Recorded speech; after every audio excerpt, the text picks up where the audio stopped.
Bismillahirrahmanirrahim. Assalamualaikum warahmatullahi wabarakatuh.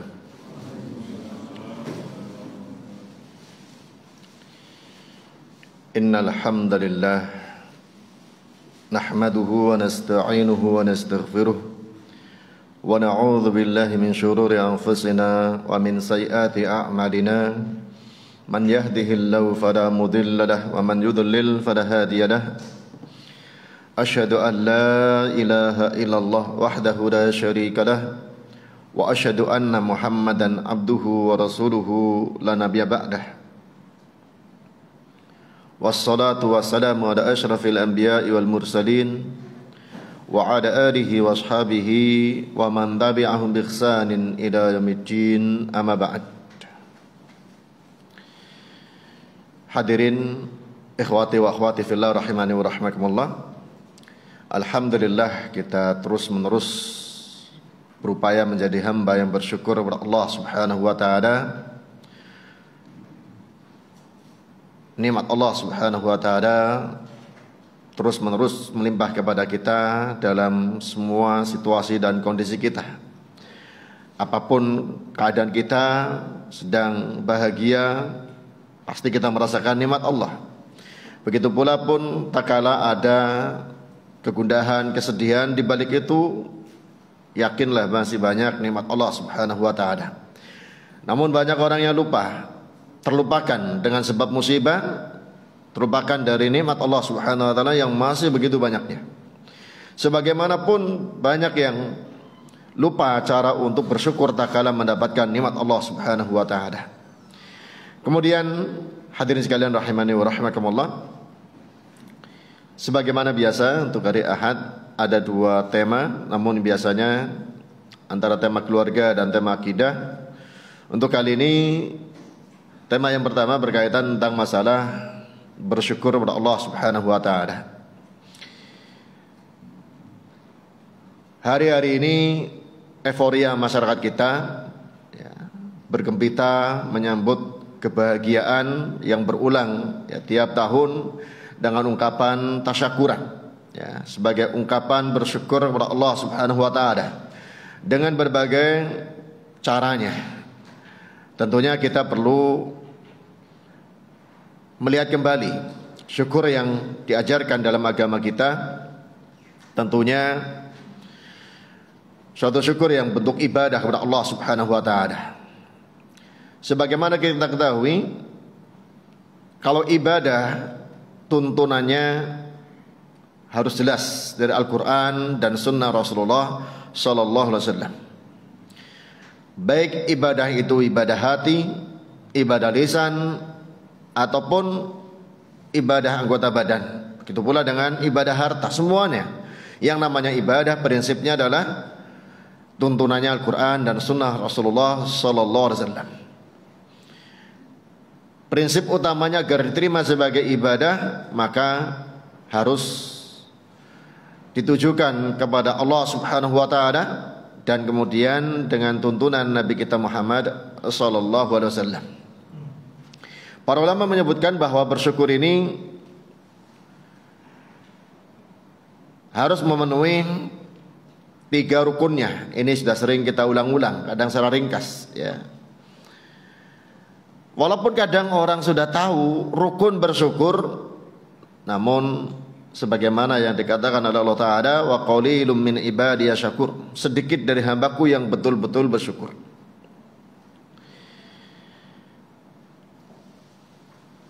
Dan orang juga faham syukur itu menambah nikmat. Ini sudah menjadi ungkapan masyarakat kita. Kalau tidak bersyukur, katanya terlaknat.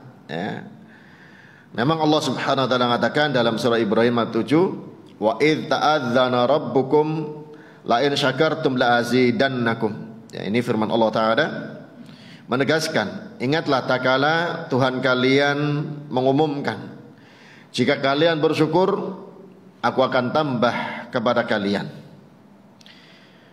Gak disebutkan ditambah apanya, Ini secara umum. Ditambah apa yang Allah berikan kepada hambanya. Nikmat duniawiyahnya atau nikmat ukhrawiyahnya, ditambah nikmat secara zatnya ataupun dari sisi manfaatnya. Namun sebaliknya, wala in kafartum, namun jika kalian kufur tidak bersyukur, maka tidak bertambah, bahkan bisa jadi hilang, bahkan diancam. Inna adzabi lasyadid, sungguh adabku sangat dahsyat. Surah Ibrahim ayat 7. Hadirin sekalian rahimani wa rahimakumullah. Kemudian syukur yang diinginkan oleh Allah Subhanahu wa taala diajarkan oleh Nabi kita Muhammad SAW, diringkas oleh para ulama, ada pada 3 rukun sebagaimana kita sebutkan tadi. Yang pertama, at-tahaddutsu bihadhin ni'mah, mengungkapkan, mengekspresikan nikmat tersebut dengan memuji dan menyanjung Allah Subhanahu wa taala. Ekspresi bersyukur itu dengan menyanjung dan memuji Allah Subhanahu wa taala. Ini syukur dengan lisan kita, ya, dengan ungkapan tutur kata kita, ya. Makanya Nabi SAW pernah katakan, man akala ta'aman faqala alhamdulillahilladzi at'amani hadza ta'am wa razaqanihi min ghairi haulin minni wala quwwatin ghafara lahu ma taqaddama min dhanbi. Siapa yang makan satu makanan lalu mengucapkan alhamdulillah,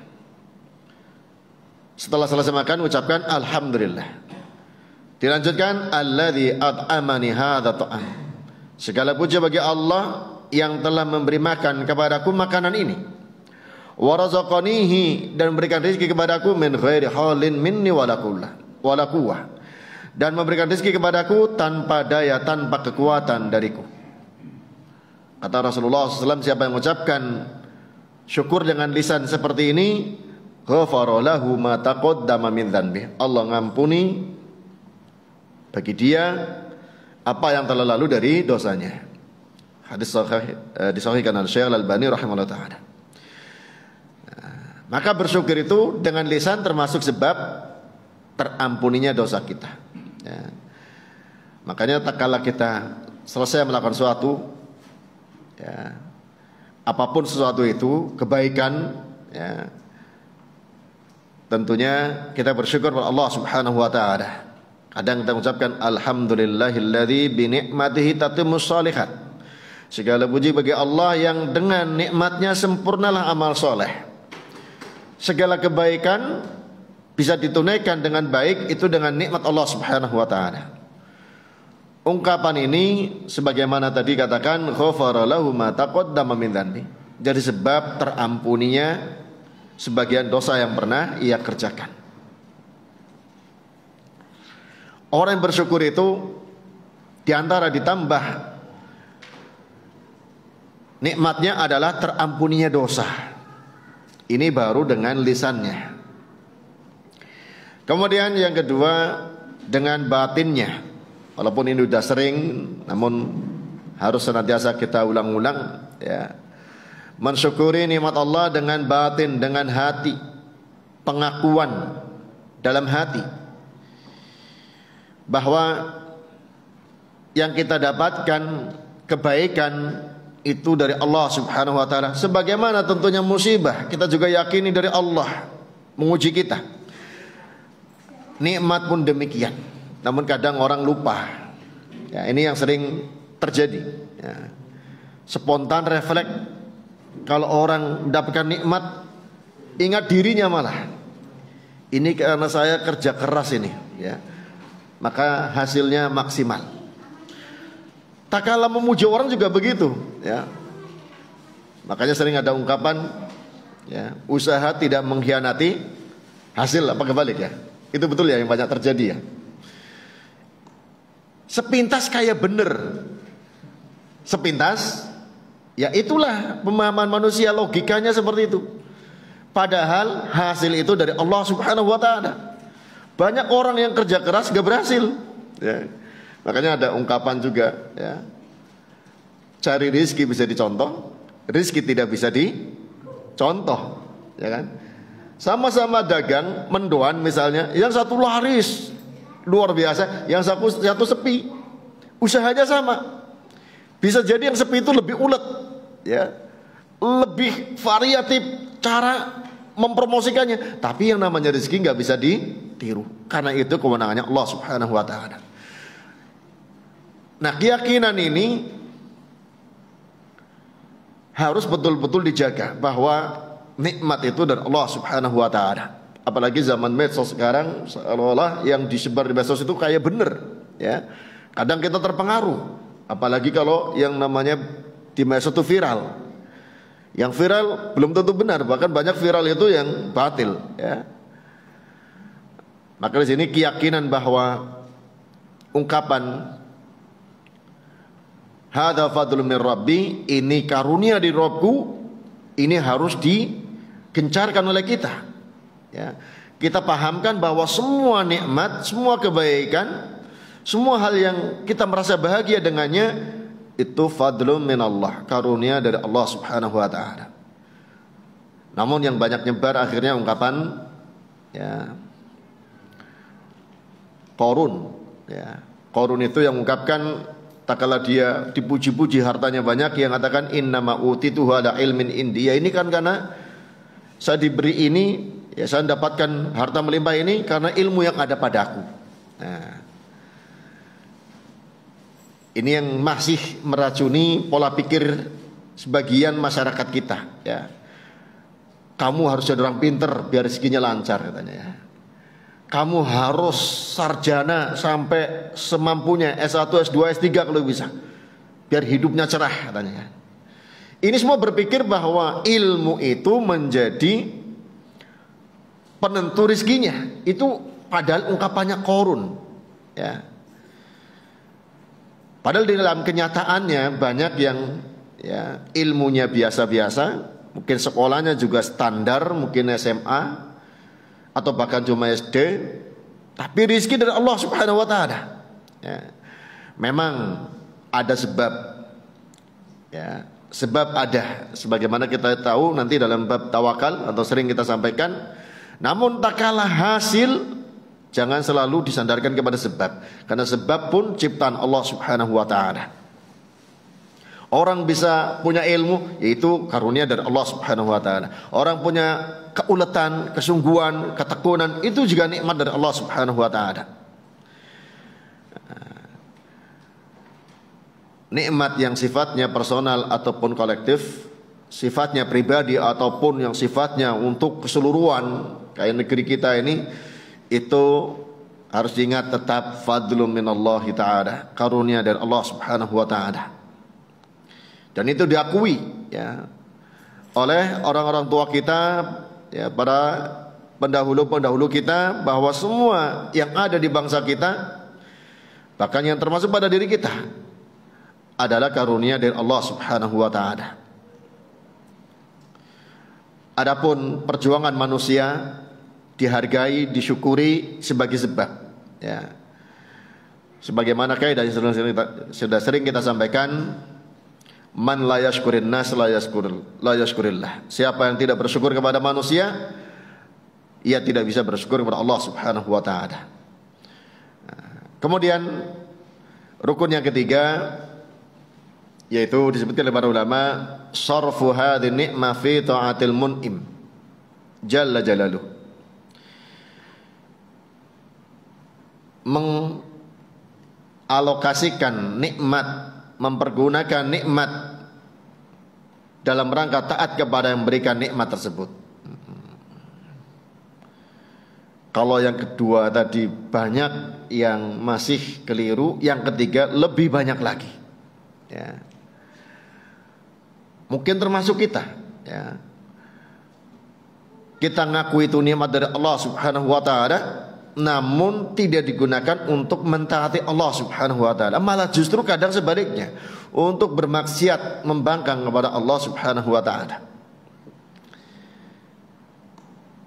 Dalam perkara urusan sebab saja, ya, anak mendapatkan nikmat dari Allah, sebabnya orang tua. Orang tua yang nafkahi anaknya, ya. Tak kala anak tidak berbakti sama orang tuanya, bapak atau ibunya, orang tua akan jengkel. Kamu kan mendapatkan biaya-biaya kehidupan ini, makan, minum, pakaian, pendidikan dan segalanya kan dari orang tua. Kenapa nggak taat sama orang tua? Dan itu menjadi logika umum, ya, bahwa orang tua yang sudah optimal mengurusi anaknya, anaknya mestinya berbakti sama orang tua, karena anak mendapatkan kebaikan dari orang tuanya. Kalau tidak, itulah anak durhaka. Sebagaimana karyawan, buruh, pekerja, ya, harusnya taat kepada majikannya, pada atasannya yang sudah membayar pekerjaan dia. Itu sudah jadi logika umum, ya. Kalau ada yang tidak melakukannya, wah ini nggak bisa balas budi, ya. Ini karyawan, ini buruh, ini nggak tahu balas budi. Namun tak kalah hubungannya dia dengan Allah yang diberi nikmat dari berbagai sisinya, tidak patuh kepada Allah, membangkang kepada Allah. Kadang orang tidak merasa itu sebagai bentuk pembangkangan kepada yang memberi nikmat, ya. Hadirin sekalian rahimani wa rahimakumullah, ini yang, ya, sangat disayangkan masih banyak terjadi, ya, dalam kehidupan masyarakat kita. 3 rukun ini, kalau yang pertama mungkin masih banyak yang bisa mengatakan alhamdulillah kita mendapatkan nikmat dari Allah Subhanahu wa taala. Yang kedua, ini mulai banyak yang menyimpang. Ini kan karena perjuangan, ini kan karena kerja keras, ini karena pengorbanan, ini dan seterusnya. Ya, harusnya pertama kali itu dari Allah Subhanahu wa taala. Baru kemudian sebutkan sebabnya. Kemudian dengan sebab perjuangan, dengan sebab pengorbanan, dengan sebab, nah itu. Kekeliruan redaksi, kekeliruan dalam lisan itu berdampak hukum yang berat, ya. Dalam urusan manusia saja, salah ngomong ke orang lain bisa digugat, ya, undang-undang IT. Iya kan, ya? Ya, salah nulis, apalagi dengan sengaja mencela orang, mencaci orang, menjatuhkan nama baik orang, ya, tidak menghargai orang, bisa dituntut hukum. Begitu pula, apalagi lebih dahsyat, ya, salah dalam menata ungkapan kaitannya dengan hak Allah Subhanahu wa taala. Kita mendapat nikmat harus pertama kali ini fadlun minallah, ini karunia dari Allah, ini nikmat dari Allah. Kemudian menyusulkan berikutnya apa? Kemudian dengan kata-kata kemudian dengan kerja keras, kemudian dengan pengorbanan, kemudian sebab itu disebutkan urutannya di bawah dengan kata-kata kemudian. Ini yang membedakan antara orang yang berilmu tentang tauhid dengan yang tidak peduli dengan ilmu tauhid, ya. Kadang-kadang ada orang yang salah ucap itu bukan karena tidak berilmu, karena tidak peduli, tidak mau berilmu, tidak mau belajar, ya. Apalagi kemudian cara mensyukurinya. Banyak yang katanya bersyukur kepada Allah, malah hakikatnya kalau dipelajari dalam agama kita itu bukan mensyukurinya, itu mengkufurinya. Karena sebagaimana tadi telah disebutkan, mensyukuri nikmat Allah hakikatnya dengan mentaati Allah Subhanahu wa taala, bukan dengan melakukan pelanggaran-pelanggaran aturan agama, ya. Syukur itu ibadah yang sangat mulia, ciri khasnya orang mukmin, ya. Sama Nabi SAW menyebutkan ajaban li amril mukmin, sangat mengagumkan perkara orang mukmin. Inna amrahu kullahu khairun, seluruh perkara orang mukmin itu baik, ya. Kalau dapat kebahagiaan dia bersyukur, kalau ada penderitaan dia bersabar, ya. Dan bersyukurnya harus dengan ilmu, karena ini ibadah, ya. Ibadah tidak boleh ngawur, tidak boleh semaunya, boleh dengan kreativitas manusia. Bersyukur pun bagian daripada ibadah tentunya, ya.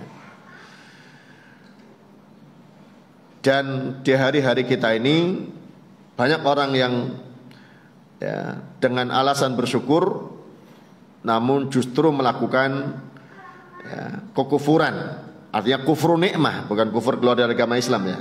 Kufur nikmah, ingkar kepada nikmat Allah Subhanahu wa taala karena tidak mematuhi Allah Subhanahu wa taala. Mungkin ya secara umum kita bisa melihat ya, karena memang diperlihatkan, ditontonkan ya, dan ingin dilihat ya. Kadang orang nggak merasa itu sebagai suatu kemungkaran. Nah, ini sangat disayangkan ya. Karena sebab kejahilannya, karena sebab hawa nafsunya, tergabung dua-duanya ya.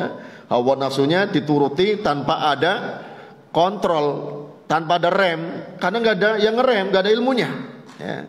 Setiap kita punya hawa nafsu ya, tapi salurkan dengan keilmuan yang benar ya, tidak dibebaskan begitu saja.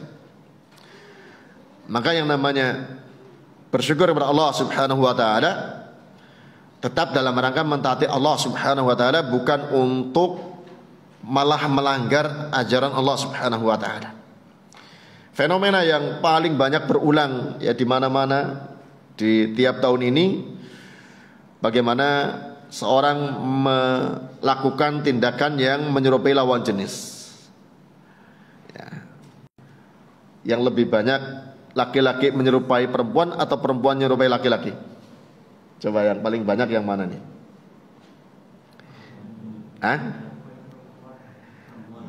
Perempuan menyerupai laki-laki. Kalau laki-laki menyerupai perempuan, seringkali wah ada dibanci gitu kan. Tapi kalau perempuan seolah-olah dilegalkan ya, seolah-olah diakui, toleran saja ya. Nah, ini yang bahaya.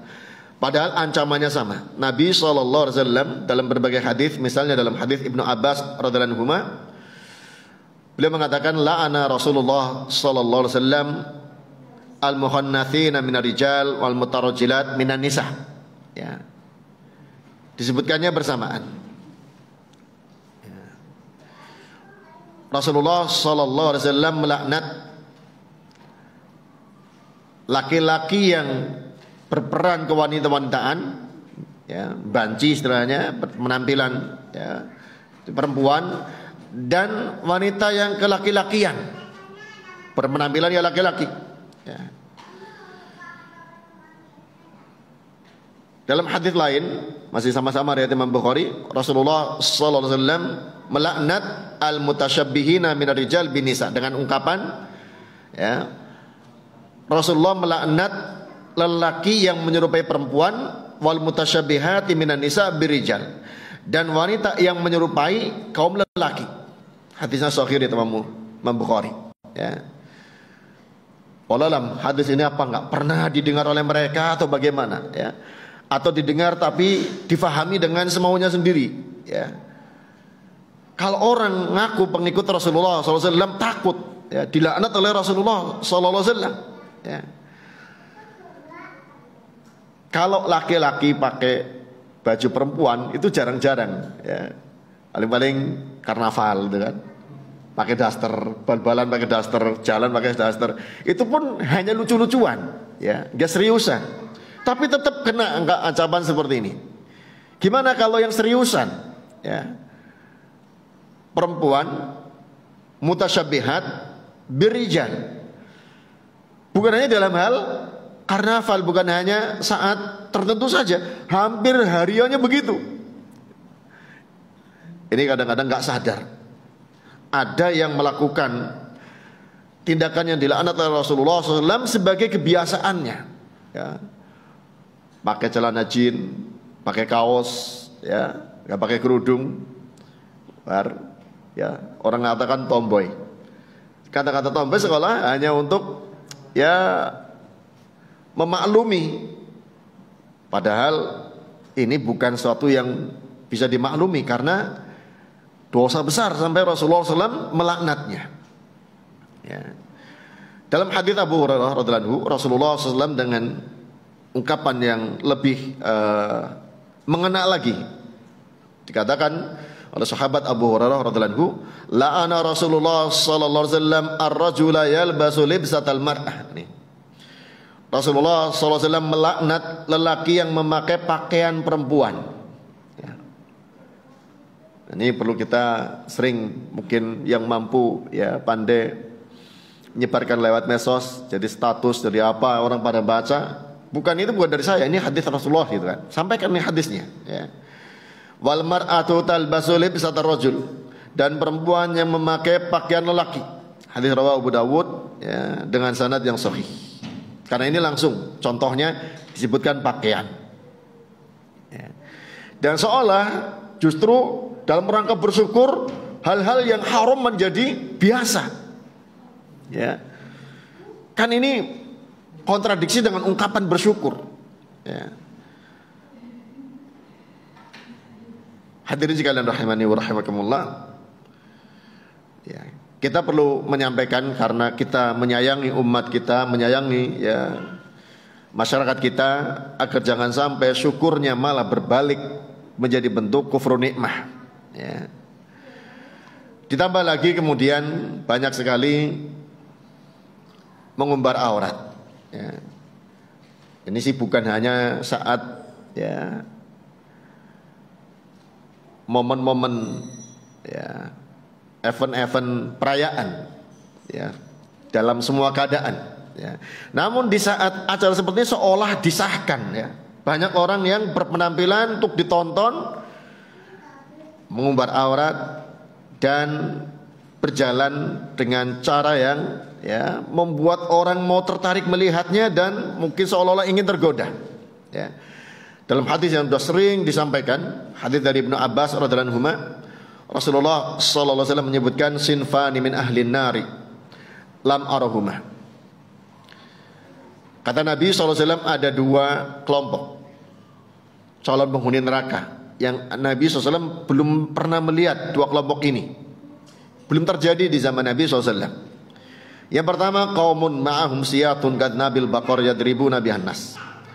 Yang pertama, satu kaum yang sering bawa cambuk, memukul manusia, zalim ya.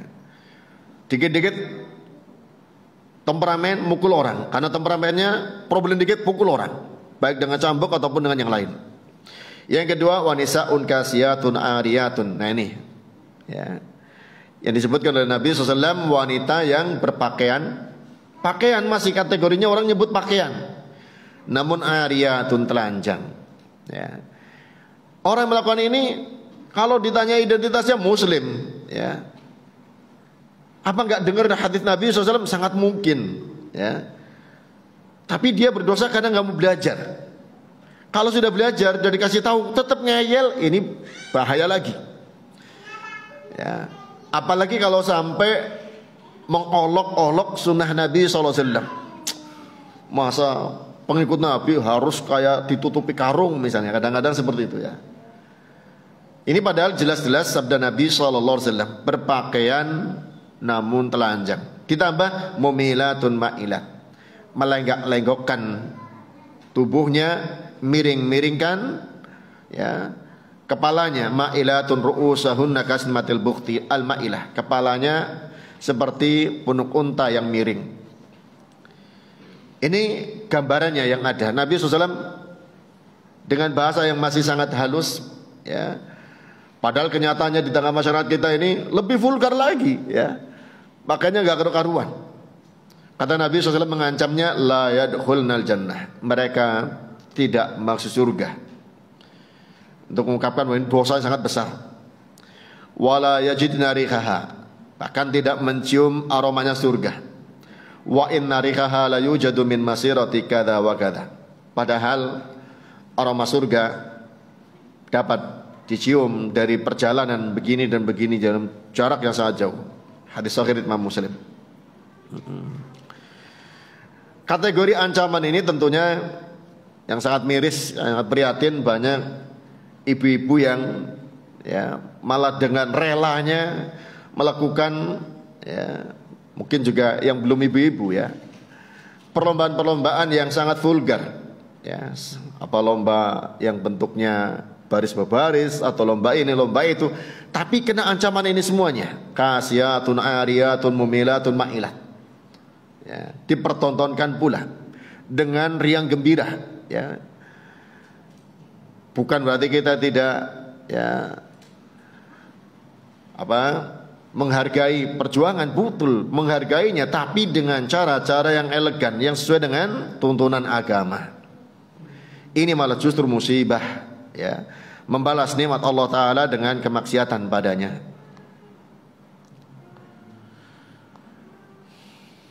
Kemudian hadirin sekalian rahimani wa rahimakumullah, ditambah lagi sebagian perlombaan itu bahkan tidak sedikit yang mengandung unsur perjudian, ya. Yang pernah jadi panitia lomba gimana nih? Kan sering ada iurannya, ya. Dan itu umum, ya. Kalau iurannya itu yang digunakan untuk menjadi hadiah murni dari iuran peserta, maka itulah yang mengandung unsur perjudian di dalamnya.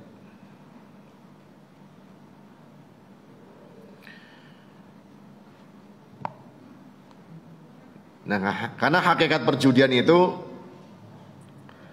adanya dua belah pihak orang, ya, yang masing-masing menyetorkan uang atau dana atau yang lainnya, ya, dikumpulkan nanti untuk yang menang, ya, dengan cara apapun lombanya, ya, anggaplah mungkin lomba mancing, ya,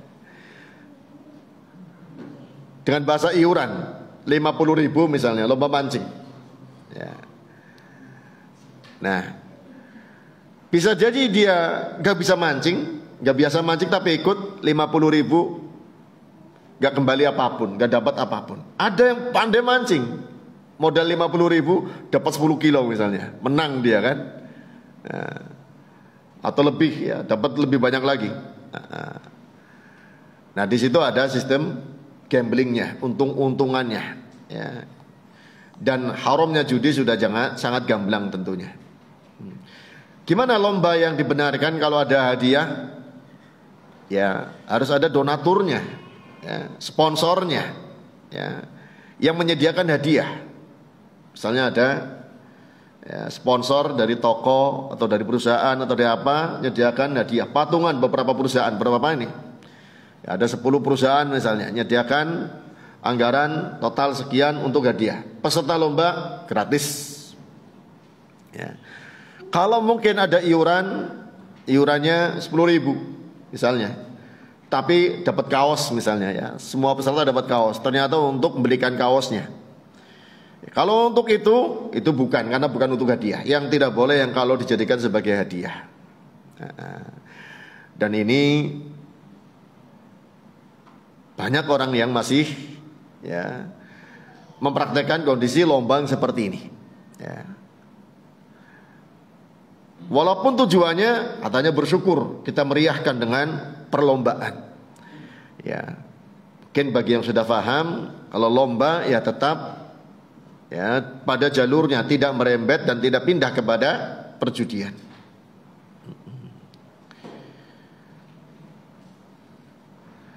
Kemudian hadirin sekalian rahimani wa rahimakumullah, kemungkaran-kemungkaran yang ada ini apakah dalam event tertentu, ya, atau memang diadakan secara umum, ya, nggak terkait dengan event, ya, tetap kemungkaran, ya. Makanya kita sampaikan bukan hanya sekadar karena suatu, ya, momen tertentu atau event tertentu. Kemungkaran tetap kemungkaran. Apalagi kemudian dilegalkan dengan alasan tasyakuran, ini yang lebih parah lagi, ya. Yang jadi permasalahan berikutnya, bagaimana kalau sekadar menonton, ya, tidak ikut jadi peserta. Nah, ini karena kadang memang lewat depan rumah kita, ya, atau kadang alasan kita ngomong lah, ya, mau nganak sambil nonton, ya. Kalau jelas itu kemungkaran, kita yakin itu kemungkaran, harusnya kalau mampu, ya, kita merubahnya. Kan kaidahnya dari Nabi SAW, man ra'a minkumul munkara falyughayyirhu. Siapa yang melihat kemungkaran maka rubahlah. Pertama kali biyadih, dengan tangannya. Fa ilam yastati, bila enggak mampu maka bilisani, dengan lisannya. Kalau tidak mampu, fa biqalbih, maka dengan hatinya. Hatinya jangan sampai meridhoinya, yang sebagai tanda tentunya itu menyetujuinya. Orang yang ridho dan setuju dengan kemungkaran, kata Nabi, itu sama dengan pelakunya. Karena mengingkari dengan hati sudah bentuk wa huwa adhaful iman. Itu iman paling lemah, paling rendah. Setelah rendahnya itu, paling rendahnya nggak ada lagi, berarti loss imannya. Bagaimana yang loss, lepas imannya? Bakala dia ridho dan setuju dengan kemungkaran tersebut walaupun dia tidak melakukannya. Ya. Sebagaimana kalau kita ridho, setuju dengan kebaikan, kita bisa dapat pahalanya. Maka kalau kita ridho dan setuju dengan kemungkaran, kita dapat dosanya. Ya. Tak kala kita bahagia, senang, ridho dan kebaikan, itu tanda orang mukmin. Sebaliknya kalau kita bahagia, senang, ridho, setuju dengan kemungkaran, ada kehilangan iman dia. Ya. Kehilangan tergantung dengan persentase keridhoannya. Karena harusnya seorang itu benci terhadap kemungkaran, berusaha merubahnya. Ya.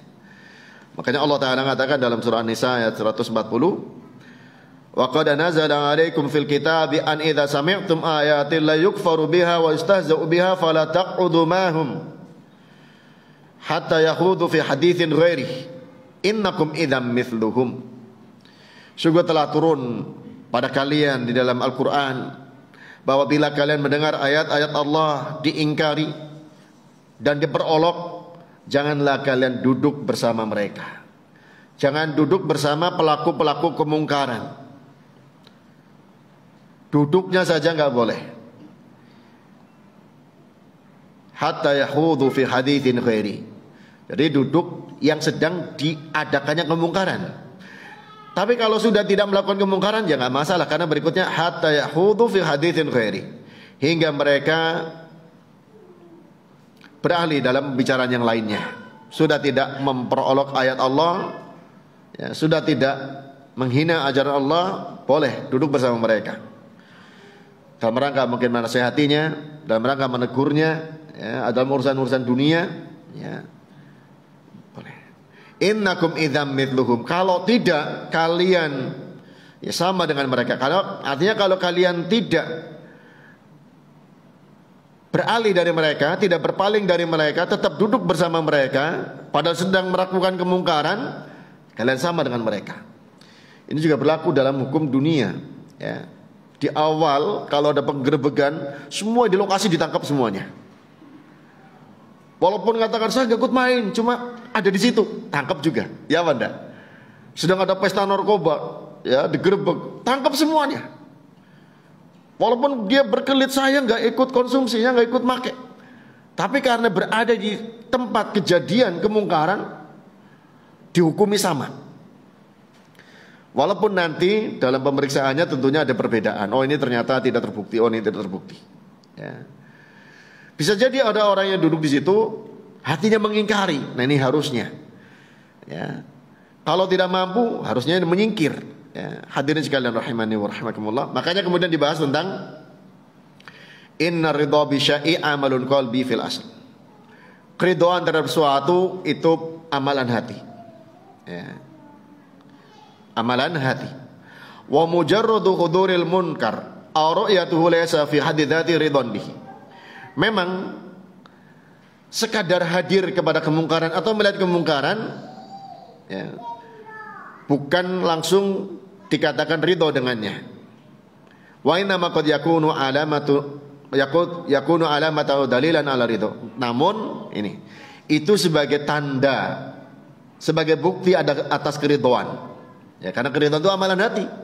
Namun indikasi zahirnya kelihatan orang itu kok kalau dia enggak itu mestinya pergi dari situ. Kalau dia mengingkari dari awal, bukan betah di situ. Ya, misalnya ada, waliyadzubillah ya, ada kemaksiatan narkoba misalnya ya. Ada orang di situ. Ya, dia enggak ngingkari, enggak dengan tangannya, enggak dengan lisannya. Kemudian terjadi penggerebekan, ditangkap. Dia mengatakan saya di sini nggak ikut main, nggak peduli. ya, belum diperiksa. Nyatanya kamu nggak mengingkari, nggak dengan lisan, nggak dengan tangan, nggak pergi juga dari tempat itu, ya.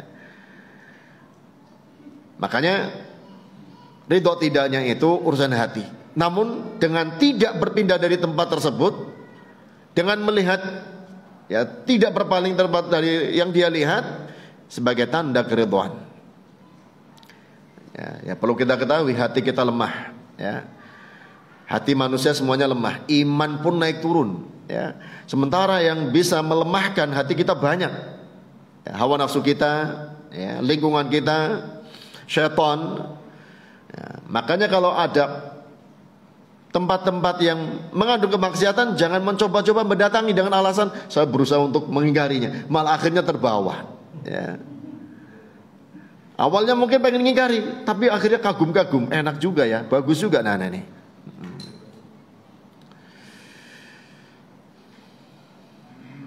Memang sekadar hadir itu belum tentu, ya, dia ridho, namun manusia lemah, ya. Kalau orang melihat kemungkaran, berbagai macam kemungkaran yang kita sebutkan tadi sebagiannya, ya, harusnya mengingkari. Bisa jadi dengan tangannya, anak kita yang ikut misalnya kita cegah, ya, karena kita mampu. Atau kerabat kita nasihati dengan lisan kita. Kalau nggak mampu, ya sudah. Paling lemahnya kita mengingkarinya dengan hati kita, ya. Agar kita tidak beranjak kepada keridhaan, jangan menghadirinya. Karena bisa jadi dengan menghadirinya nanti timbul perasaan kagum, perasaan, ya, terbuai dengan acaranya, akhirnya muncul keridhaan. Al-Hafidz Ibnu Hajar Al-Asqalani mengatakan tentang masalah walimah, beliau mengatakan, al-walimah allati tashtamilu ala munkar tahrimul hudur. Walimah yang mengandung kemungkaran diharamkan hadir. Ini kadang-kadang kita juga berat ini, ya. Ya, para ulama sebenarnya sudah tegas, bukan hanya ulama yang mungkin dianggap, ya, bukan mazhab Syafi'i. Al-Hafidz Ibnu Hajar ini tokoh mazhab Syafi'i. Di antara kemungkarannya musik, ya. Makanya kadang kita mau kondangan, ya, datang ke walimah, cari waktu yang tidak ada musiknya, sedang tidak bunyi musiknya. Karena hampir semua walimah tempat kita selalu ada musiknya. Mungkin nanti kalau dimintain royalti yang tinggi baru berhenti kayaknya, ya. Karena kan lagi rame, ya, pemberitaan mengenai royalti musik di tempat restoran, hotel dan semacamnya. Mungkin nanti kalau kondangan style musik ditarik royalti pada berhenti musiknya kayaknya. Nah, kalau kondangan di tempat yang ada musiknya, asalnya kata beliau ini haram untuk hadir. Tapi karena jaga hubungan, jaga silaturahmi, kerabat, tangga, teman, seterusnya, cari waktu yang tidak sedang ada kemungkarannya. Kadang-kadang sudah dipilih waktu yang gak ada kemungkarannya, tiba-tiba diadakan, ya, ada biduannya lagi, ada pakai urgen tunggal, ya. Kata beliau, li'annahu karridha bil munkar, karena hadir di tempat terjadinya kemungkaran seperti ridho dengan kemungkaran. Karena itu amalan hati, mungkin orang lain gak bisa menilai ridho atau tidaknya, namun yang melaksanakan harusnya lebih hati-hati lagi, khawatirnya akhirnya menikmati kemungkaran yang ada di hadapannya. Nah,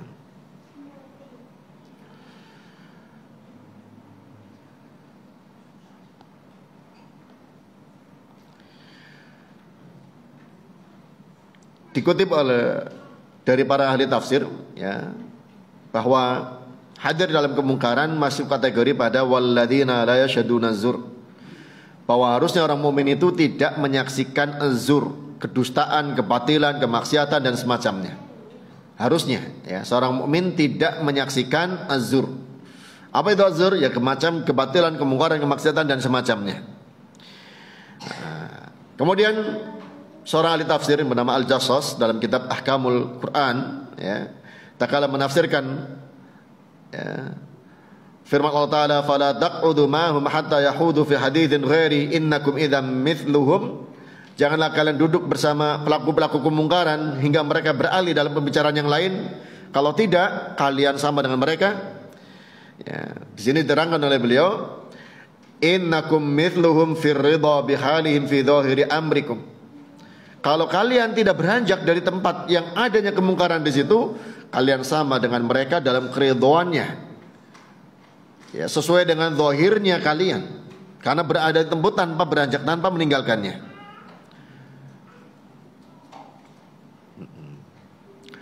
Waridha bil kufri wal istihza'i bi ayatillahi ta'ala kufrun.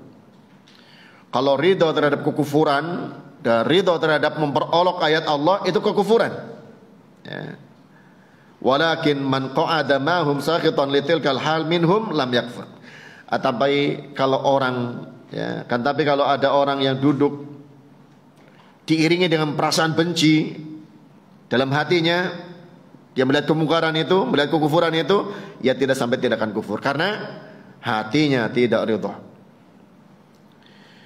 Ini menunjukkan, disebutkan oleh beliau, fadalla hadza ala anna al-khudur ma inkaril qalbi la yu'tabaru ridhan wa in kana fi ithmun. Ini menunjukkan bahwa hadir, ya, di tempat yang terjadi kemungkaran diiringi dengan pengingkaran hati, itu bukan satu keridhaan. Bahkan disebutkan wa in kana fi ithmun, meskipun masih di situ ada dosanya. Ya. Termasuk dosa menghadiri kemungkaran walaupun hatinya sebetulnya mengingkari. Karena apa? Orang lain tidak tahu isi hatinya. Bisa jadi menjadi pembenaran bagi orang yang lain, ya, yang tidak tahu hati kita. Ya. Itu saja hadir di situ, itu saja ikut menyaksikan. Padahal bisa jadi yang menyaksikan ingin mengingkari, tapi orang lain tidak tahu isi hatinya. Hadirin sekalian rahimani wa rahimakumullah. Dari sinilah kita mestinya menahan diri, ya, tidak ikut-ikutan, tidak ikut meramaikan acara-acara yang mengandung banyak kemungkaran dalamnya. Walaupun dikemas dalam ungkapan dalam rangka bersyukur kepada Allah Subhanahu wa taala, itu pengelabuan. Bahkan hakikatnya itu kufur nikmah wal a'udzubillah.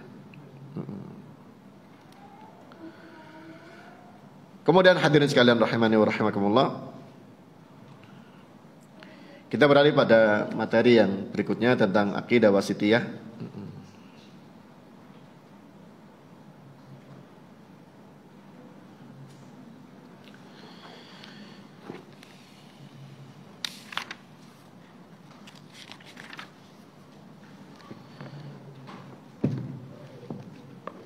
Kita melanjutkan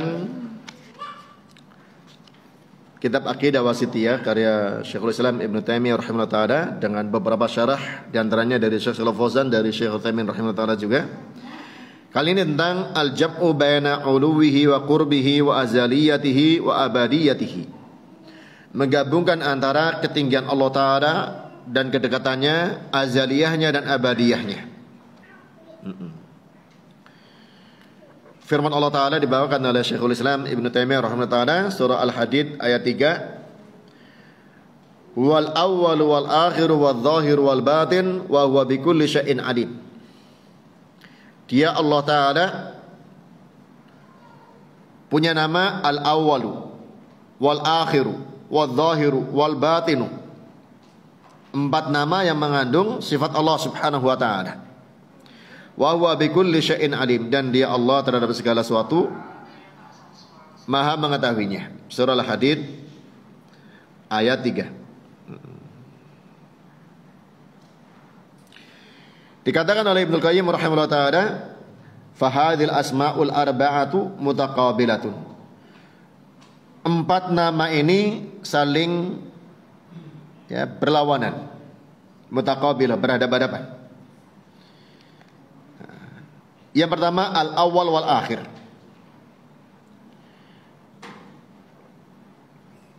Firman Allah Subhanahu wa taala memberikan nama pada Allah al-awwal wal akhir. Apa maknanya? Nabi SAW menafsirkan makna ini, ya, makna al-awwal dan al-akhir, ya. Dalam satu doa, Allahumma antal awwal falaysa qablaka syai', ya. Nabi SAW menyebutkannya, ya, dalam hadis sahih Imam Muslim, Allahumma anal awal, ya Allah engkaulah yang awal. Maksudnya falaysa qablaka syai', tidak ada sesuatu sebelum engkau. Wa antal akhiru, dan engkau lah yang akhir. Falaysa ba'daka syai', tidak ada sesuatu setelah engkau. Wa anta dhahiru, falaysa fawqaka syai', dan engkau lah yang zahir, tidak ada di atasmu sesuatu. Wa antal batinu, dan engkau lah yang batin, falaysa dunaka syai'un, tidak ada satupun yang samar bagimu. Batin maksudnya tidak ada yang samar, tidak ada yang tersembunyi bagi Allah Subhanahu wa ta'ala. Ini ayat Al-Quran ditafsirkan oleh Rasulullah Sallallahu Alaihi Wasallam. Karena memang sebagaimana yang pernah dulu kita sampaikan bahwa metode tafsir itu yang paling tinggi kalau ayat Al-Quran ditafsirkan oleh ayat keluaran yang lain. Allah menafsirkan perkataan Allah Ta'ala sendiri, ya. Kemudian yang kedua, ayat Al-Quran ditafsirkan oleh Rasulullah SAW, ya, ayat Al-Quran ditafsirkan oleh sunnah Rasulullah SAW. Nah ini diantaranya, ya, contoh dari ayat Al-Quran ditafsirkan oleh Rasulullah SAW. Nama Allah Ta'ala Al-Awwal, tidak ada suatu pun yang mendahului Allah Subhanahu wa ta'ala, ya. Ini yang dinamakan dengan azaliyah. Tidak ada yang mendahului Allah Subhanahu wa ta'ala.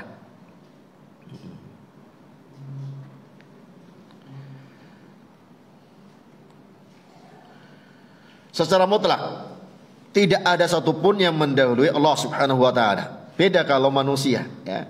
Kadang yang pertama, maksudnya anak pertama, ya, sudah ada orang tua. Yang pertama kali masuk masjid, ya, tapi sebelumnya sudah ada dulu, ya, yang bersihkan dan yang lain-lainnya.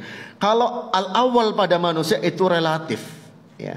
Dan adapun Allah Subhanahu wa ta'ala al-awwal al-mutlaq, tidak ada yang mendahulunya sama sekali. Nabi Adam manusia pertama, iya manusia pertama. Sebelumnya Allah Subhanahu wa ta'ala sudah menciptakan malaikat. Jauh sebelumnya tentunya Allah Subhanahu wa ta'ala, ya, disebutkan azali, tidak ada yang, ya, ada sebelum Allah Subhanahu wa ta'ala. Allah yang pertama kali.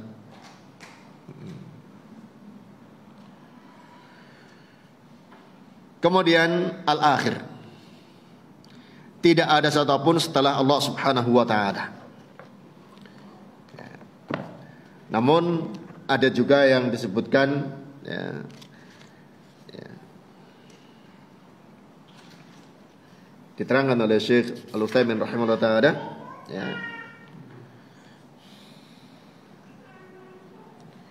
Beliau katakan, Syekh Al-Utsaimin rahimahullah ta'ala menjelaskan, alladzi laysa ba'dahu syai'un, tidak ada sesuatu setelah Allah Subhanahu wa ta'ala. Artinya, ya, wala yatawaham anna hadha yadullu ala ghayatan li akhiriyatihi. Jangan sampai difahami bahwa berarti, ya, Allah Subhanahu wa ta'ala ada masa akhirnya. Ya, ini keliru. Li'anna hunaka asya' abadiyah. Karena selain Allah Ta'ala ada makhluknya yang diciptakan untuk abadi.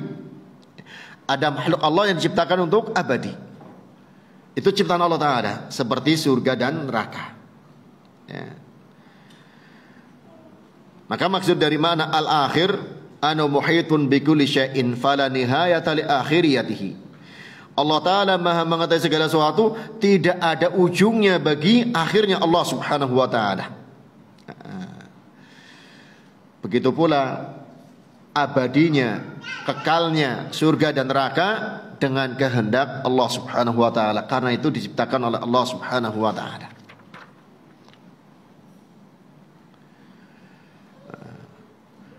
Kemudian az-zahir, ya.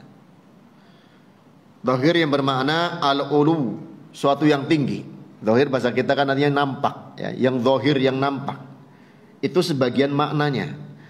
Karena zahir juga mempunyai makna, ya, yang mengungguli, ya, tanpa ada yang bisa mengunggulinya lagi, ya. Misalnya Allah Ta'ala mengatakan dalam surat Taubah ayat 33, Walladzi arsala rasulahu bil huda wa dinil haq liyudhhirahu 'ala dini kullih. Dalam beberapa ayat juga disebutkan seperti ini. Dia Allah Ta'ala yang mengutus utusannya dengan membawa petunjuk dan membawa agama yang benar, liyudhhirahu, untuk mengunggulkan agama Allah atas agama yang selainnya, atas agama yang lainnya. Ya. Walau karihal musyrikun, walaupun orang-orang musyrik tidak suka. Liyudhhirahu di sini maksudnya meninggikannya, mengunggulkannya tanpa ada yang lebih unggul lagi, tanpa ada yang lebih tinggi lagi. Maka kata adz-dzahir bagi Allah Subhanahu wa taala ini tidak ada satu pun yang di atas Allah Subhanahu wa taala. Allah yang paling tinggi. Ya. Adz-dzahir diterangkan oleh Nabi sallallahu alaihi wasallam tidak ada yang di atasnya lagi. Ya. Sedangkan al-batin sebagaimana tadi juga dijelaskan, ya, bahwa tidak ada yang samar, tidak ada yang tersembunyi bagi Allah Subhanahu wa taala. Ya. Semuanya terlihat, diketahui oleh Allah Subhanahu wa taala.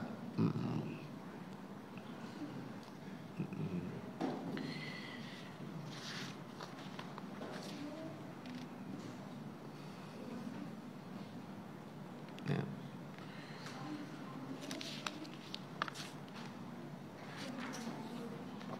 Kemudian disebutkan wa huwa bikulli syai'in alim, dan dia Allah taala terhadap segala sesuatunya maha mengetahui.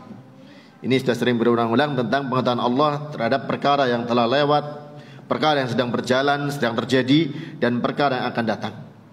Karena kata syai'in ini umum tanpa ada batasan. Ya.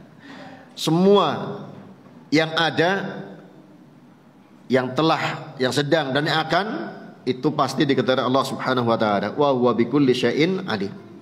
Kemudian ayat berikutnya dibawakan oleh Syekhul Islam Ibnu Taimiyah rahimahullah taala, yaitu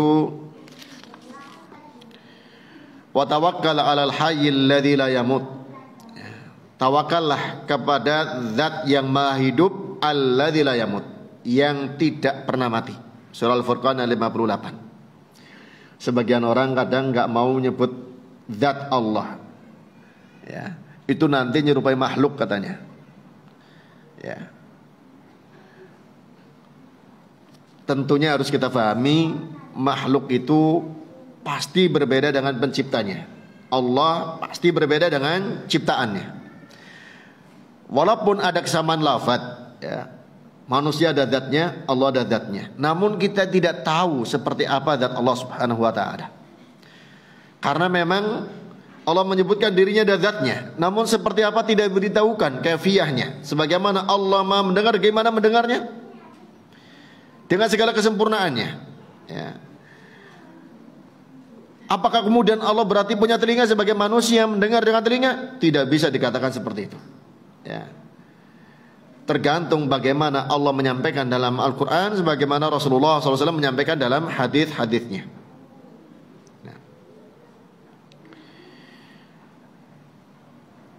Allah punya zat. Kalau Allah dikatakan tidak ada zatnya, ya ini menyelisihi yang Allah Taala sampaikan, menyelisihi apa yang disampaikan oleh Rasulullah sallallahu alaihi wasallam dalam berbagai hadis-hadis yang sahih. Allah Taala mengatakan wa tawakkal 'alal hayyil ladzi la yamut. Tawakallah kepada zat yang maha hidup yang tidak mati. Tawakal ini sudah menjadi bahasa kita. Ya, namun kadang karena sudah jadi bahasa, difahami dengan bahasa serapannya dengan bahasa kita yang belum tentu benar dengan aslinya. Ya. Tawakal ini bahasa Arab yang kemudian menjadi istilah syar'i. Ya. Tawakal secara bahasa saja artinya mewakilkan, menyerahkan. Ya. Makanya dalam bahasa Arab tawakal itu wakala syai' ila ghairi, mewakilkan suatu kepada yang lain, atau juga menyerahkan suatu kepada yang lainnya. Ya. Namun dalam istilah akidah, tawakal itu sidqul i'timadi 'ala Allah fi jalbil manafi' wa daf'il madar. Jujurnya bersandar kepada Allah dalam menarik manfaat dan menolak madarat. Ma thiqati bihi subhanahu wa ta'ala. Diiringi kepercayaan penuh kepada Allah Subhanahu wa taala wa fi'lil asbab shahihah, dan melakukan sebab-sebab yang benar. 3 unsur yang disebutkan oleh Syekh Utsaimin mengenai pengertian tawakal yang benar. Hatinya ya, bersandar betul-betul dengan sebenarnya kepada Allah Subhanahu wa taala untuk memperoleh manfaat atau menolak madarat. Kemudian hatinya percaya kepada Allah Subhanahu wa taala karena Allah sesuai persangkaan hambanya. Yang ketiga dengan melakukan sebab-sebab yang benar. 3 ini harus ada bersamaan. Ya.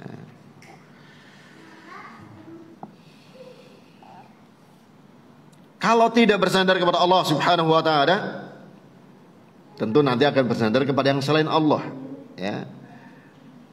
Kalau tidak pasrah kepada Allah Subhanahu wa taala, akhirnya akan pasrah kepada selain Allah Subhanahu wa taala. Siapa selain Allah? Makhluknya. Andai kata pun dia pasrahnya kepada malaikat, ya, tawakalnya kepada malaikat, malaikat makhluk Allah yang jalankan perintah dan kehendak Allah Subhanahu wa taala. Ya. Malaikat gak bisa memenuhi permintaan manusia. Ya. Apalagi selain malaikat. Apalagi manusia yang lemah. Dan kalau orang sudah tidak bersandar kepada Allah, bersandar kepada makhluk yang lemah, akhirnya ditelantarkan oleh Allah Subhanahu wa taala. Jangankan kita, ya, para sahabat sekalipun, ya, dikisahkan oleh beliau Syekh Utsaimin dalam syarah Aqidah Wasithiyah, para sahabat bersama Nabi SAW dalam perang Hunain, ya, sebagaimana diceritakan, ya, dalam surat Taubah 25 sampai 26, laqad nasarakumullahu fi mawatin katsirah. Allah telah menolong kalian dalam berbagai kesempatan yang banyak. Wa yauma Hunainin id a'jabatkum kathratukum. Adapun dalam perang Hunain, tak kala jumlah mayoritas kalian membuat kalian kagum ini. Falam tughni ankum syai'a. Itu tidak memberi manfaat kepada kalian sedikit pun. Nah, kaum muslimin yang baru-baru masuk Islam, ikut perang Hunain ini yang, ya, ada mungkin sebagian yang lainnya juga dari yang sudah lama melihat pasukan kaum muslimin begitu banyak jumlahnya, ya, ini luar biasa, banyak sekali kita nggak mungkin kalah. Ternyata jumlah yang banyak itu tidak bermanfaat sedikit pun. Karena apa? Tawakalnya kepada jumlah yang banyak, ya. Itu pernah menimpa kepada manusia terbaik, generasi terbaik, para sahabat, ya. Ditegur oleh Allah Subhanahu wa taala, jadi pelajaran kita, ya, jangan sampai tawakal bersandar kepada selain Allah Subhanahu wa taala. Apakah akal kita, jumlah kita, kecanggihan zaman sekarang dan seterusnya, ya. Baik dalam masalah rizki, ya, dalam masalah pertolongan dari Allah, dalam masalah-masalah semuanya, ya. Makanya lanjutannya dikatakan wa dhaqat 'alaikumul ardu bima rahubat. Kalian merasakan bumi sempit padahal sangat luas. Nah, ini diantara dampak langsung dari tawakalnya kepada selain Allah Subhanahu wa taala. Maka bagi kita yang, ya, tentunya dalam semua hal kita berjuang untuk memperoleh hasil terbaik, ya, yakinlah Allah taala yang akan mengurusi urusan kita. Wa man tawakkala 'alallahi fa huwa hasbuh. Siapa yang tawakal kepada Allah, Allah yang ngurusinya, ya. Tapi diingat dengan berikutnya tadi, menjalankan sebab-sebabnya. Karena barang siapa yang tidak menjalankan sebabnya, Syekh Utsaimin rahimahullah taala, wa man tawakkala 'alallahi walakin lam yaf'alis sabab. Orang yang tawakal kepada Allah namun tidak menjalankan sebab yang Allah taala izinkan, yang Allah taala bolehkan, maka dia tidak jujur dalam tawakalnya. Fa wa ghairu shadiqin. Tawakal, rezeki itu diatur oleh Allah, tapi malas kerja di rumah aja, ya, itu bukan tawakal, itu dusta, kata, ya, Syekh Utsaimin rahimahullah taala. Dusta kalau orang katakan tawakal tapi malas-malas untuk melakukan usahanya. Tawakallah anak saya nanti kalau Allah kehendaki jadi anak soleh, tapi nggak mau mendidiknya, nggak mau membimbingnya, nggak mau berjuang membangunkan anak sholat subuh misalnya, ya. Males, anak susah dibangunin, dah saya aja yang berangkat. Nanti saya doa sama Allah, ya Allah jadikan anakku anak yang soleh. Tapi nggak mau berjuang membangunkan anak. Gimana anak jadi anak soleh kalau dia tidak menempuh sebabnya? Nah. Wa tawakkul 'alallahi wa syadruddin, ya. Tawakal kepada Allah ternyata peranannya sangat besar dalam agama ini. Dikatakan itu separuh dari agama. Itu yang sering kita baca dalam Al-Fatihah kita, iyyaka na'budu wa iyyaka nasta'in. Kata Syekh Utsaimin rahimahullah menjelaskan, iyyaka na'budu wa iyyaka nasta'in. Hanya kepadamu kami beribadah, ini jelas bagian agama. Yang bagian kedua, wa iyyaka nasta'in. Hanya kepadamu kami minta tolong. Al-isti'anatu billahi ta'ala hiya thamratu tawakkul. Minta tolong kepada Allah Ta'ala adalah buah dari tawakal. Fa'budhu wa tawakkal alaihi. Beribadahlah kepadanya dan tawakal kepadanya dengan menempuh sebab-sebabnya. Kemudian kata beliau, walihada fa inna man tawakkala ala ghairillahi la yakhlu min thalathati aqsam. Ya, karena ini orang yang bertawakal kepada selain Allah, bertawakal tapi kepada selain Allah, ini banyak kadang seperti ini ya. Tawakal kepada bosnya, tawakal pada pekerjaannya, tawakal kepada badannya yang sehat, tawakal kepada semangatnya nih. Kata beliau, la yakhlu min thalathati aqsam, tidak lepas dari 3 keadaan, 3 macam. Ya, yang pertama, an yatawakkala tawakkula i'timadin wa ta'abbudin. Dia tawakalnya kepada selain Allah, tawakal yang betul-betul bersandar dan dalam rangka ibadah juga. Fahada syirkun akbar. Ini syirik besar.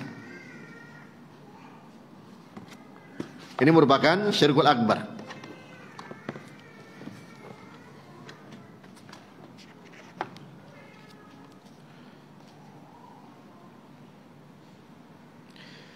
Contohnya seperti apa? Seperti orang yang meyakini bahwa yang ditawakali itu adalah yang dapat mendatangkan manfaat atau dapat menolak madarat. Maka dia pasrah kepada yang ia tawakalinya selain Allah Subhanahu wa taala.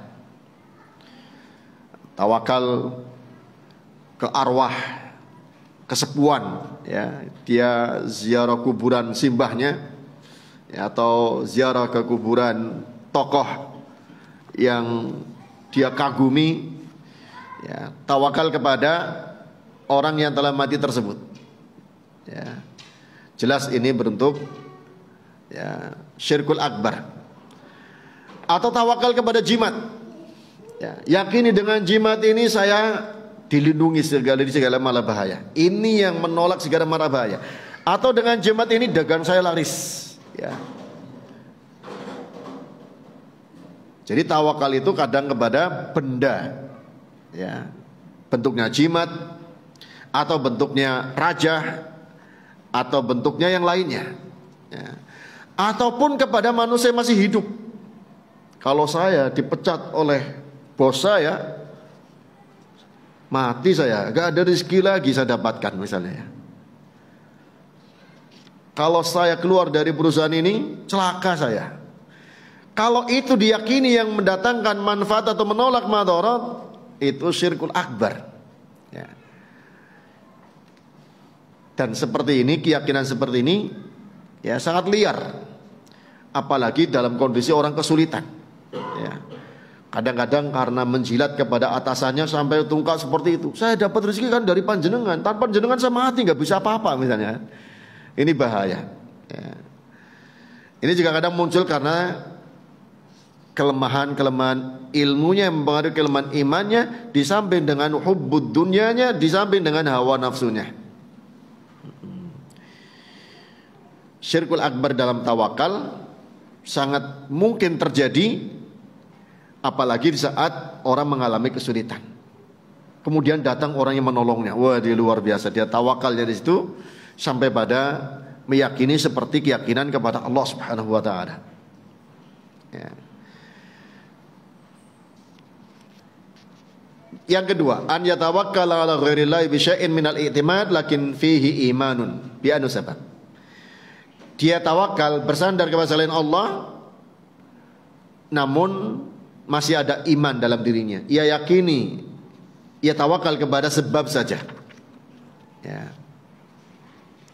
Urusannya kembali kepada Allah Subhanahu wa taala. Namun padahal itu bisa jadi sekadar sebab. Ya. Misalnya, ya, dicontohkan oleh beliau, katawakkuli katsiri minan nasi 'alal mamluki wal umara fi tahsili ma'ashihim. Seperti tawakalnya kebanyakan manusia kepada para penguasa, kepada para pemimpin dalam memperoleh mata pencariannya. Ya, fahadha na'un minasyirkil asghar. Ini termasuk jenis syirik kecil. Ya yakin Allah Ta'ala yang berikan rezeki. Ya. Tapi dia tawakalnya kepada majikannya, kepada pimpinannya, ya, sepenuhnya.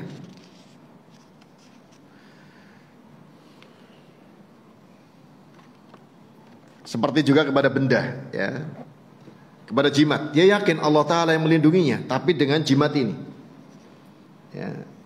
Dia yakin Allah Ta'ala yang melariskan dagangannya, tapi dengan, ya, raja ini. Ini tawakal kepada selain Allah, tapi yakin Allah Ta'ala yang, ya, menjadi penentu hasilnya. Nah, ini syirikul asghar. Harusnya kembalikan kepada Allah Subhanahu wa Ta'ala semuanya. Nah, ini bedanya tipis antara syirkul asghar dengan syirkul akbar. Ya. Dia tawakal kepada sebab saja. Nah, yakin itu sebagai sebab. Kemudian yang ketiga, an yatawakkala ala syakhsin ala annahu naibun anhu. Ini yang diperbolehkan, tawakal kepada selain Allah dalam urusan-urusan yang manusia mampu melakukannya. Ya. Dia serahkan urusan jual beli kepada asistennya, silakan diurus dagangannya ini. Ya, saya percaya. Ya, pasrah kepada asistennya misalnya. Atau dia menyerahkan urusan sewa menyewa rumah kepada kepercayaannya. Punya kontrakan, saya pasrah sama kamu, urusi semuanya, saya tinggal terima hasil misalnya. Ini bukan tawakal yang dilarang, karena ini dalam urusan dunia yang diperbolehkan karena memang mampu dilakukan oleh manusia. Dan ini bisa jadi ta'awun alal birri wa taqwa, bentuk tolong menolong di atas ketakwaan.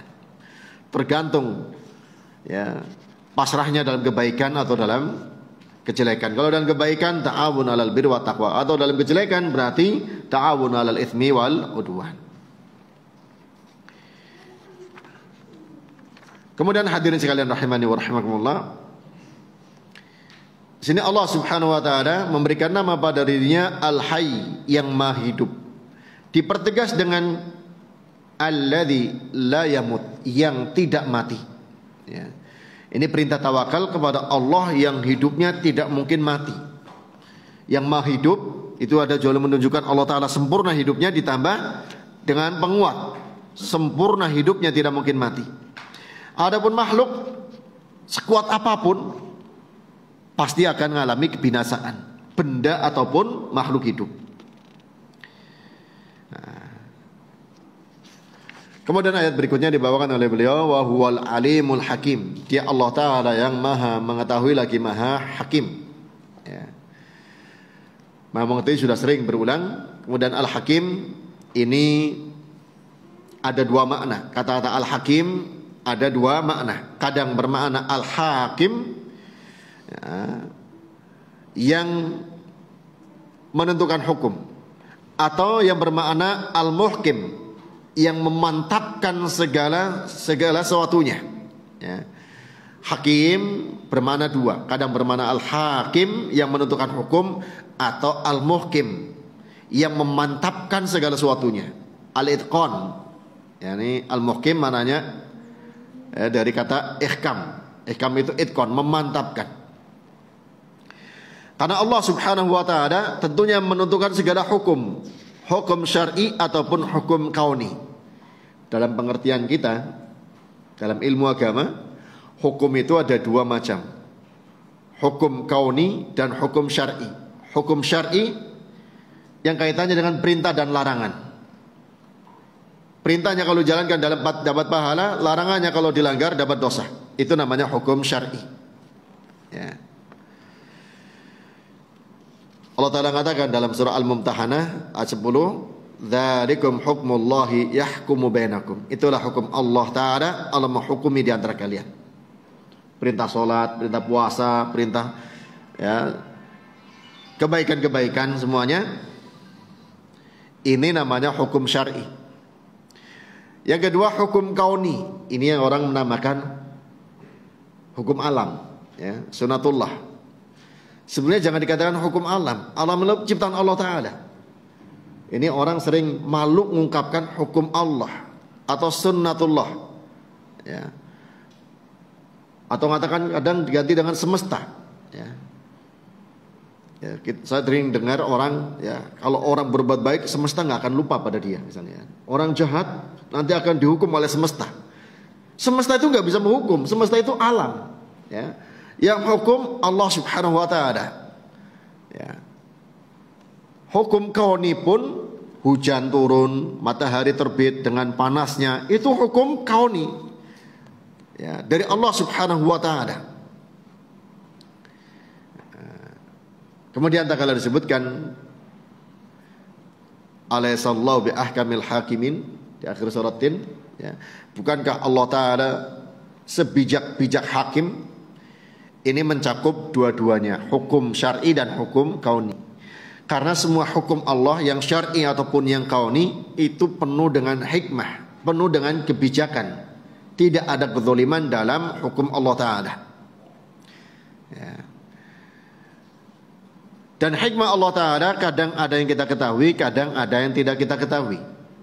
Karena hikmah itu dari Allah Subhanahu Wa Ta'ala. Wa ma utitum minal ilmi illa qalila. Kalian tidak diberi ilmu kecuali sedikit, ya. Maka tak kalah disebutkan wa huwal alimul hakim. Allah Ta'ala maha mengetahui lagi maha penuh hikmah, ya. Al-Hakim penuh hikmah dalam hukum syar'inya. Gak ada kezaliman dalam hukum syar'i dan dalam hukum alamnya, ya, yang Allah Ta'ala tetapkan. Hukum alam dari Allah Subhanahu Wa Ta'ala. Kemudian dibawakan pula Al-Alimul Khabir, surat Tahrim ayat, ya, ayat 3. Allah Ta'ala maha mengetahui lagi maha, ya, ini Al-Khabir, maha mengetahui segala hal yang tersembunyi. Al-alim secara umum, al-khabir secara khusus. Al-khabir, al-alimu bi bawatinil umur.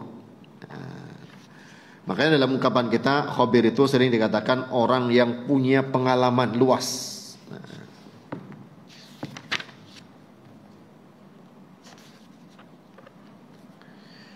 Diterangkan oleh Syekh Shalal Fauzan, al-khabir minal khibrah wa hiyal ikhatatu bi bawatinil asya wa dhawahiriha.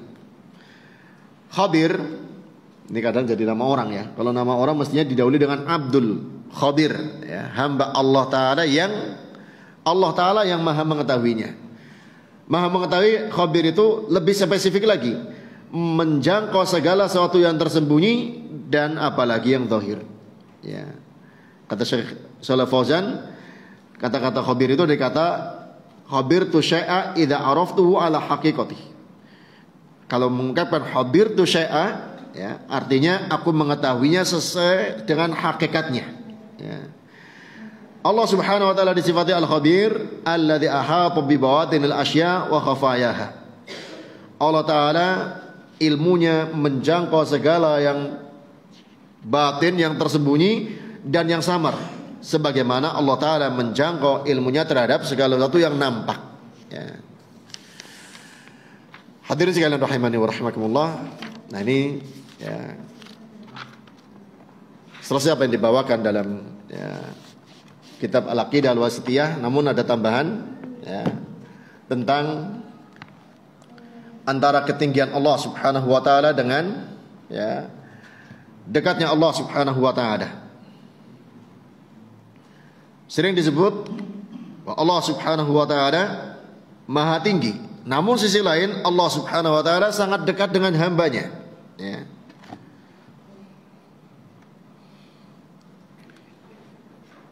Kalau manusia menganggap kadang itu bertentangan, zahirnya masa maha tinggi juga maha dekat. Ya. Allah Subhanahu wa taala menyebutkan dalam surah Qaf ayat 16, "Wa nahnu aqrabu ilai min hablil warid." Ya. Kami lebih dekat kepadanya daripada urat lehernya. Ya. Allah Subhanahu wa taala sangat dekat dengan hambanya, dengan kita. Ya, karena sebutkan sebelumnya, walaqad khalaqnal insana wa na'lamu ma tuwaswisu bihi nafsuh. Kami ciptakan manusia dan kami mengetahui apa yang dibisik-bisikan oleh hatinya. Ya. Allah Ta'ala tahu apa yang terbetik dalam hati kita. Sampai dikatakan kemudian wa nahnu aqrabu ilai min hablil warid. Kami Allah Ta'ala lebih dekat kepada manusia daripada urat lehernya sendiri. Kemudian disebutkan idz yatalaqqal mutalaqiyani 'anil yamini wa 'anil shimali qa'id.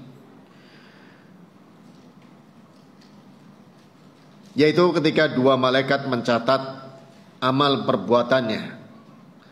Seorang duduk di sebelah kanan dan yang lain duduk sebelah kiri. Seorang di sini maksudnya malaikat ya.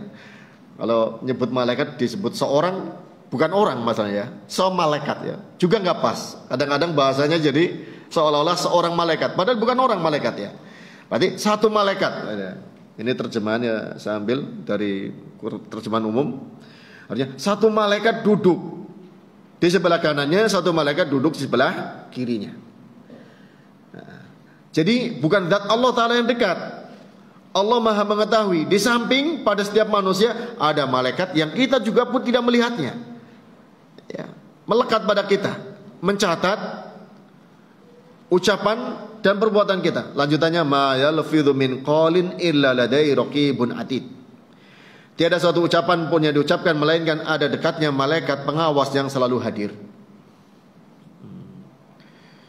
Di sini disebutkan raqibun atid dengan sifat mausuf ya, bukan dengan ataf. Malaikat pengawas melekat yang selalu hadir.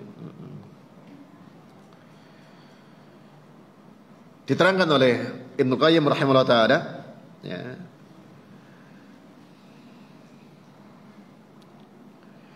Hadil ayat fiha qawlani linnas. Dalam ayat ini ada dua pendapat manusia. Yang pertama, anna qurbahu bi ilmi, bahwa kedekatan Allah itu dengan ilmunya. Ini jelas, enggak diingkari. Walihada qaranahu bi ilmi wa bi waswasati nafsil insan. Karena ini Allah Taala mengiringkan dengan pengetahuan Allah terhadap bisikan-bisikan jiwa manusia. Ini pendapat yang pertama. Pendapat kedua, anna qurbahu minal abdi mi malaikatihi alladziina yasiluna ila qalbi fayakunu aqrab ilaihi minal irqi. Bahwa kedekatan Allah terhadap hambanya dengan kedekatan malaikat yang saking dekatnya sampai ke hatinya, bahkan lebih dekat daripada urat lehernya.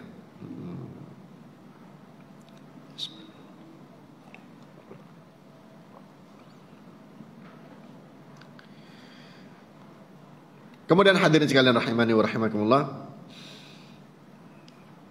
sebagaimana kadang ada orang mengungkapkan ya, dalam masalah urusan dengan makhluk saja ya, bulan itu begitu tinggi, nggak pernah terjangkau oleh tangan kita.